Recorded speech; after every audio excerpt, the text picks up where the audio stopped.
To use the espresso device, make sure it has water.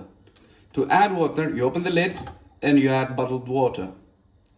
When you finished adding the water, close the lid and make sure the cup clicks back on the device. You take your coffee cartridge, you insert it, and you close the lever. After that, you can press either of the two buttons to start the device.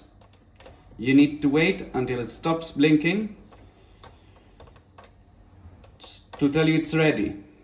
To start the device, you can choose between single dose or double dose of coffee. By pressing the button, the coffee will start pouring.